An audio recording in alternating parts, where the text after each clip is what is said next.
Абайхнамай 38 қара сөздің жалғасы. Дүниенің мағмұрлығы біртүрлі ақылға пұр беріп тұратығы нәрсе жоқшылықтың адамды хайуандардырып жіберетіні де болады. Бәлки дүниенің ғылымын білмей қалмақтық бір үлкен зарарлығы наданды ол құрамда сөгілген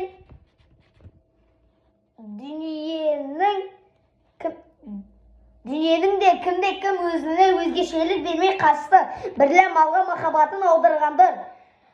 Дүниеде болмаса да ихсанды қолын қысқа болмасын деп хан біреуге таңғылы болмаймын деп малға махаббаттың аудырмай езгілікке болған халал кәсіп бірлен тапқан дүние емес. Біз ғылымды сатып мал іздемек емеспіз.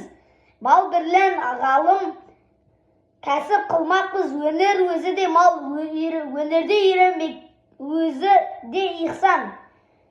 Бірақ ол өнер ғадалаттан шықпасын, шарғыға муафиқ болсын адамға халінше ихсанды болма қарызыз. Бірақ өзгелердің ихсанына сенбек дұрыс емес. Моллалар тұра дұрсын, хусусан бұл замананың ишандарына бек сақ болыңдар. Олар фитнә ғылым, бұлардан залалдан еш нәрсе шақпайды. Өздері хүкім шариғатты таза білмейді, көбі надан болады. Онан асып өзі әхіл тариқат біліп және біреуді жеткізбек дағуасын қылады. Бұл іс олардың сыбағасы емес, бұлардың жеткізбегі мұхал. Бұлар адам аздырушылар, хәтта дінге де зарарлыдыр.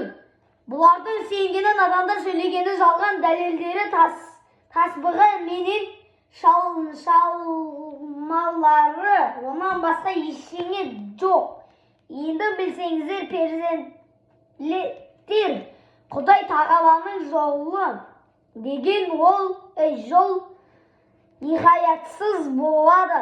Оның ниһаятына ешкім жетпейді. Бірақ сол жолға жүруді өзіне шарт қылып, кім қадам басты, ол таза мұсылман, толық адам делінеді.